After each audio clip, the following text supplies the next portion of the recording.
Oke, kita mulai lagi. Selamat pagi semuanya. Assalamualaikum warahmatullahi wabarakatuh. Sampai nunggu teman masuk aja ya. Oke, kita masuk di sesi 12. Nah, sesi 12 ini adalah grosir, retail, dan distribusi fisik. Nanti minggu depan kita masuk di pembahasan manajemen keuangan.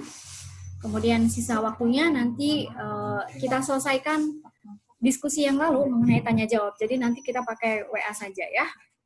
Jadi nanti pertanyaannya di WA, jawabannya pakai voice recorder aja menjelaskannya.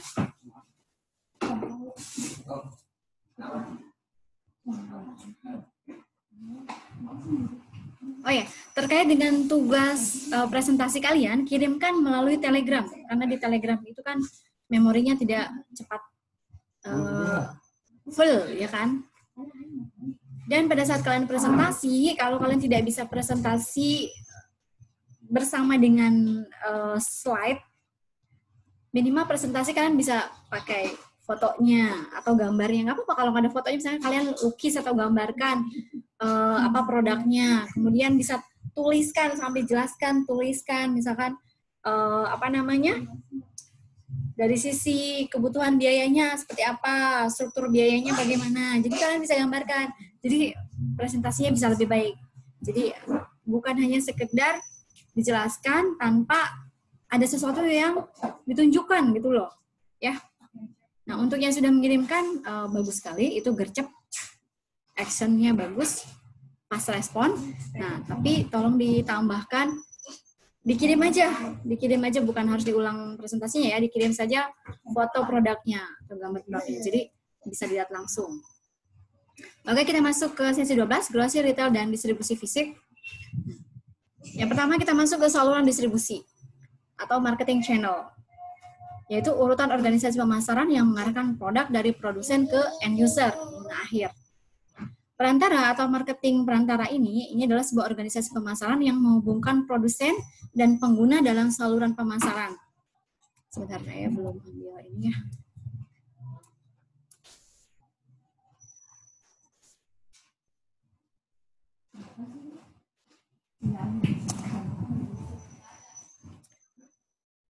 Nah, kita lanjutkan. Merchant perantara-perantara mengambil judul produk. Fungsional perantara, ini fungsi dari perantara ya, mengambil judul produk itu maksudnya adalah dia mengumpulkan produk-produk dari dengan berbagai macam nama produk. Contoh, gula putih aja produk mereknya beda-beda, ya kan, nama produknya beda-beda. Kemudian apalagi mie instan beda-beda, ya kan. Nah, yang kedua membantu dalam pengalihan kepemilikan produk tetapi tidak mempunyai hak untuk memiliki produk. Berikutnya adalah retailer. Nah, retailer berarti membeli dari produsen atau perantara lain dan menjual kepada konsumen. Jadi dia retail. Dia beli ke produsen atau ke agen besar lainnya dan dijual langsung ke konsumen. Kemudian berikutnya adalah wholesaler, yaitu perantara menjual produk ke perusahaan lain. Ini biasanya wholesaler itu seperti apa ya? Gudang-gudang penyimpanan. Berikutnya adalah saluran untuk consumer products. Nah, produk ke konsumen ini melalui direct channel digunakan oleh semua layanan dan oleh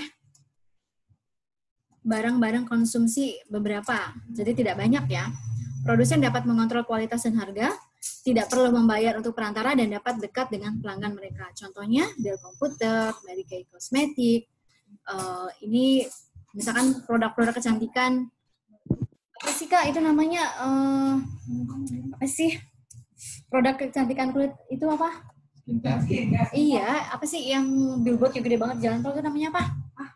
Yang Bu Baby dokter itu apa sih namanya? Nggak pernah ikutan produk kecantikan soalnya. Bukan. Apa sih? Apa ya, saya juga lupa. Mungkin yang biasa ke kecantikan tahu kali ya, saya nggak biasa soalnya. Saya cuma ke salon rambut aja.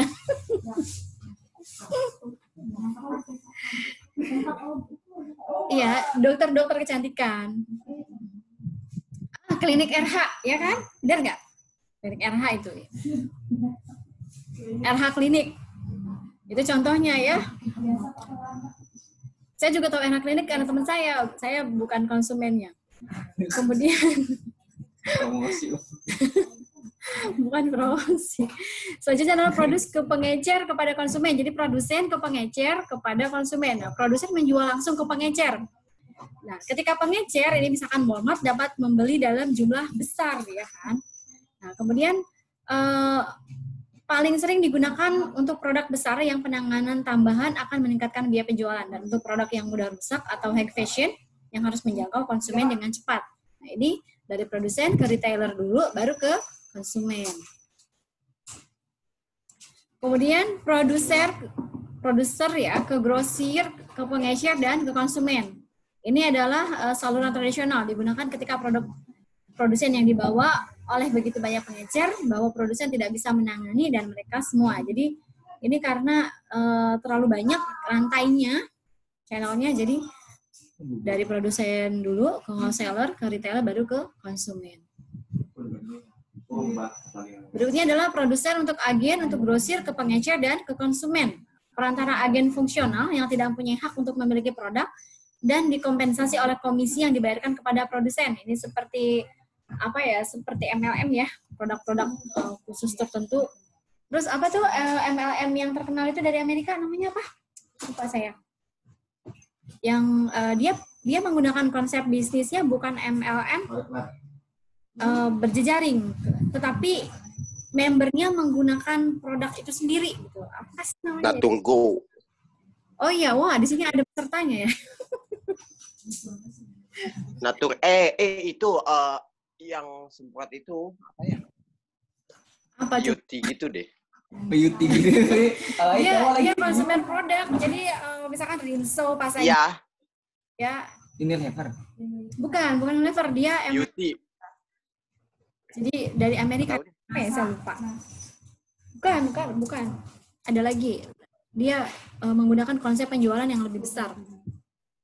Jadi poinnya itu kalau dia jual ke 100 atau 1000 konsumen dia membutuhkan waktu. Tapi kalau dia jual berjejaring dengan 1000 jaringan atau 1000 jaringan membernya itu mengkonsumsi tersebut, dia akan langsung otomatis konsep penjualan jadi 1000 berbanding 1000, ya kan? Jadi penjualannya lebih cepat. Gitu.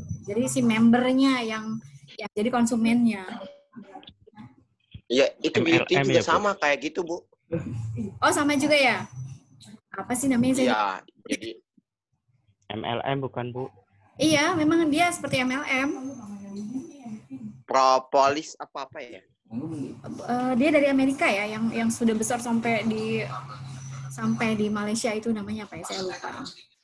Nah, kita lanjut ya. Kemudian, sebuah produsen dapat menggunakan beberapa saluran. Nah, ini untuk mencapai segmen pasar yang berbeda, ketika produk yang sama dijual kepada konsumen dan bisnis, juga untuk meningkatkan penjualan atau meraih pangsa pasar yang lebih besar. Ini consumer products. Jadi, sebuah produsen dia bisa jual ke agen, ke wholesaler, retailer, consumer, atau langsung lompat ke tahap kedua, ke wholesaler, dari wholesaler baru ke retailer, consumer. Atau bahkan dia bisa langsung ke retailernya atau langsung ke konsumernya. Nah, ini ada produk yang langsung, jadi dia multi cara penjualannya. Nah, kemudian ini kita ambil apa contoh? Penjualan pulsa, ya kan? Dia bisa langsung B2C atau B2B, ya kan? Bisa ke gerai, bisa ke pengecer, bisa langsung ke konsumen. Parisa, kita lanjut. Saluran untuk produk bisnis. Astagfirullah. Saluran untuk produk bisnis. Produser untuk pengguna bisnis biasanya digunakan untuk mesin-mesin berat, pesawat terbang, peralatan utama, memungkinkan produsen menyediakan layanan ahli dan tepat waktu kepada pelanggan. Nah, ini biasanya B2B ya, contoh tadi B2B kan dari kita ambil contoh Microsoft, ya kan? Nah, karena ada kewajiban lisensi kan. Nah, contoh lainnya untuk alat-alat berat ini. Sehingga kalau dia langsung ke konsumen, tidak B2B kan jarang konsumen yang pakai alat berat. Memang ada konsumen rumahan yang beli alat berat, Tidak kan? Biasanya yang suka beli alat berat itu adalah produsen atau bisnis. Kemudian produsen keagilan perantara untuk penggunaan bisnis. Nah, biasanya digunakan untuk perlengkapan operasional peralatan, aksesoris, alat-alat kecil, bagian standar. Nah, ini misalkan industri peralatan spek-spek motor, ya kan, spesifikasinya tidak dia jual langsung ke konsumen kan, tapi ke dealer-dealernya dulu, ya kan, ke store-store perwakilannya. Kemudian tingkat pemenuhan pasar. Nah, kalau lihat dari sisi tingkat pemenuhan pasar, yang dilihat adalah intensitas cakupan yang lebih besar. Nah, terbagi menjadi distribusi intensif, ya, ini untuk convenience product. Kalian masih ingat kan convenience product? Ini ada di sesi 1 atau 2 minggu sebelumnya, yaitu produk yang biasa dipergunakan untuk kebutuhan sehari-hari. Kemudian untuk distribusi intensif ya, dan semua outlet yang tersedia untuk produk untuk memenuhi pasar. Kemudian ini ya, shopping product. Penggunaan hanya sebagian dari outlet yang bersedia untuk produk di setiap wilayah geografis. Nah, ini untuk shopping product. Jadi produk-produk yang bukan jadi kebutuhan primer atau kebutuhan mendasar. Kemudian distribusi eksklusif, penggunaan hanya outlet retail tunggal untuk produk di wilayah geografis yang lebih besar. Nah, ini specialty products. Contohnya apa? Contohnya adalah, kemarin masih ingat contohnya? Selain BMW ya, contohnya adalah jasa pembuatan baju pengantin, ya kan? Nah, baju pengantin ini kan spesial, tertentu, eksklusif. Kemudian ada jasa tambahannya lagi, ya kan? Jasa tambahannya lagi apa? Catering, ya kan? Ada baju pengantin, akan ada event. Nah, event ini harus didukung oleh catering. Kemudian selanjutnya adalah bermitra melalui supply chain management. Supply chain management, kemitraan jangka panjang antara anggota saluran bekerja sama untuk menciptakan sistem distribusi yang mengurangi inefisiensi, biaya, dan redundansi, sekaligus menciptakan keunggulan kompetitif dan memuaskan pelanggan. Nah, kategori manajemennya ini adalah pengecer, meminta pemasok bagaimana untuk saham raknya, karena ini membutuhkan space yang luas. Kemudian teknologi yang telah ditingkatkan untuk pelaksanaan manajemen rantai pasokan. Nah, ini contohnya apa? Indogrosir, ya kan? Terus apa lagi? Giant, ya kan? Terus apa lagi tuh? Transmart. Dia termasuk retail and grosir kan?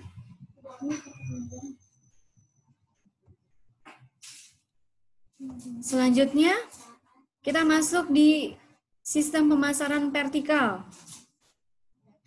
Integrasi saluran vertikal ini adalah kombinasi dari 2 atau lebih tahap saluran distribusi di bawah manajemen perusahaan tunggal.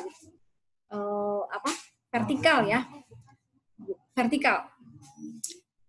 Kemudian sebuah saluran distribusi dikelola secara terpusat yang dihasilkan dari integrasi saluran vertikal. Misalkan Indogrosir atau Indomaret.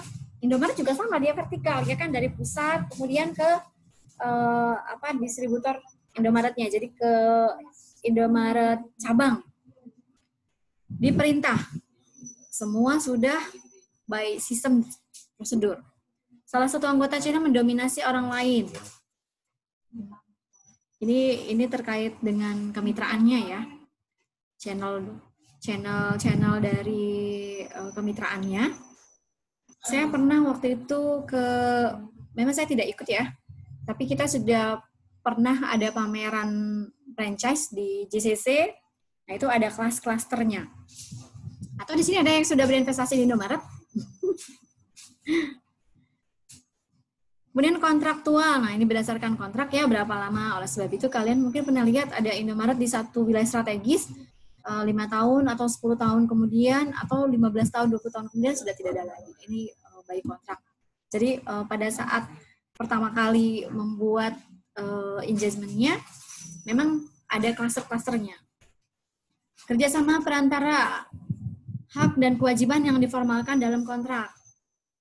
Kemudian perusahaan, ya ini sudah pasti atas nama perusahaan, seluruh saluran dimiliki oleh produsen. Satu holding. Kemudian berikutnya adalah perantara pemasaran, yaitu pedagang. Nah, perantara melakukan jasa pemasaran penting. Pedagang, produsen akan dibebani dengan catatan tambahan menjaga dan memelihara kontak dengan berbagai pengecer. Dengan ada pedagang, jadi dia punya channel-channel distribusi lagi. Biaya untuk distribusi tidak akan menurun dan mungkin bisa meningkat karena inefisiensi pemasaran produsen. Ya, karena dia channel cukup banyak dan produsen dibebani dengan tambahan untuk menjaga,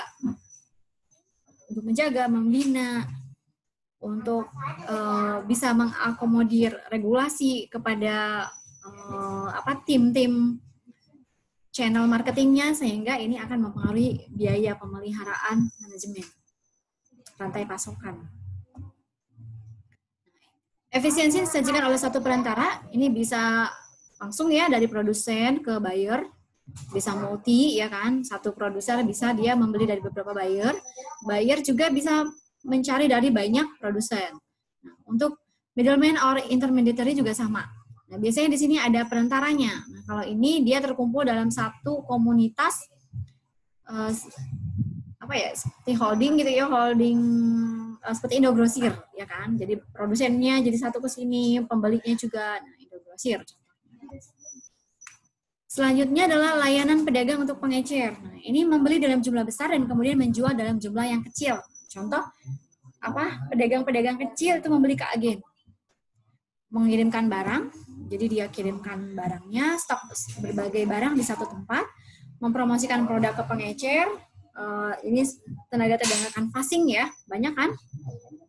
Dia yang promosikan ke penjual-penjual atau toko-toko kecil atau warung-warung kecil, menyediakan informasi pasar untuk para produsen dan pengecer. Jadi dia bisa jadi tim pengumpul informasi juga pada saat dilakukan tes pasar atau uji pasar. Memberikan bantuan keuangan dalam bentuk manajemen persediaan, pinjaman, tundanya penagihan. Karena dia kadang-kadang juga dia sendiri berperan sebagai mediator untuk funding dari warung-warung kecil tadi. Berarti kan dia konsinyasi ya. Pernah dengar kan? Dititipkan barangnya, nanti habis berapa, baru dibayar. Ya. Kemudian layanan pedagang untuk produsen. Ini memberikan kekuatan penjualan instan untuk produsen. Mengurangi persediaan biaya produsen dengan membeli barang jadi dan dengan jumlah yang cukup besar. Layanan pedagang untuk produsen. Asumsikan resiko kredit terkait menjual ke pengecer. Jadi tidak ada resiko kredit. Kalau tadi kan misalkan konsinyasi, apakah itu rusak atau tidak terjual atau dan banyak faktor resiko lainnya, ini bisa diminimalisir untuk tahapan yang layer ini ya, layanan pedagang untuk produsen. Kemudian memberikan informasi pasar yang diperoleh dari pasar dan pelanggan untuk produsen ya. Dia juga bisa aktif mengetahui di lapangan kondisi yang terjadi. Apa sih keluhan-keluhan dari konsumen langsung atau dari pengecer langsung atau dari penjualan langsung. Tipe-tipe grosir, komisi pengawas pedagang, agen, dan perantara. Perantara fungsional yang tidak punya hak untuk memiliki produk. Jadi dia tidak punya hak memiliki produk ya, dia hanya mendistribusikannya. Melakukan beberapa kegiatan pemasaran, dibayar dengan komisi dari persentase harga jual. Komisi pedagang membawa barang dagangan dan merundingkan penjualan untuk pabrikan. Kemudian untuk agen, mempercepat pertukaran, merupakan pembeli atau penjual, dan sering dikerjakan secara permanen berdasarkan komisi. Nah, sedangkan makelar itu spesialisasi dalam komoditas tertentu, merupakan pembeli atau penjual, dan kemungkinan dipekerjakan sementara. Misalkan makelar untuk hasil produksi pertanian, makelar. Jadi makelar nggak harus ini aja ya, tanah ya atau properti. Kemudian jenis pedagang. Untuk jenis pedagang ini ada, yang pertama lihat dari cabang penjualan produsen. Ini sebagai merchant grosir dimiliki oleh produsen. Kemudian membawa persediaan, memperluas kredit, memberikan barang, membantu dalam mempromosikan produk. Ini seperti dealer-dealer besar ya. Pelanggan adalah pengecer, grosir lainnya, dan pembeli industri. Kemudian kantor penjualan produsen. Nah, kantor penjualan produsen. Oh ya, waktunya sudah habis. Oke, siap-siap. Sedikit lagi. Nah, ini contohnya ya untuk link penjualan. Nah, ini untuk kelas pengecer in-store. Ada pengecer independen, rantai pengecer, toko diskon, katalog showroom. Nah, ini untuk yang in-store. Ya, jadi ada in-store, kemudian jenis non-store retail lainnya. Nah, ini yang online ya kan, bisa kalian peroleh. Ini masuk kategori pemasaran langsung. Jadi bisa langsung diakses atau dicari oleh pembeli. Kemudian terkait dengan pusat belanja yang direncanakan, ini ada fasilitas retail mandiri yang dibangun oleh pemilik independen terdiri dari berbagai toko. Jadi ini bisa jadi bahan pertimbangan bagi kita yang akan memilih konsep bisnis yang mana, B2C atau B2B. Nah, distribusi fisik ini terkait dengan manajemen persediaan, pengangkutan. Oke, kita tutup sampai di sini. Sampai berjumpa lagi minggu depan. Minggu depan kita masuk di pembahasan manajemen keuangan. Selamat pagi, terima kasih perhatiannya. Assalamualaikum warahmatullahi wabarakatuh. Waalaikumsalam warahmatullahi wabarakatuh. Waalaikumsalam warahmatullahi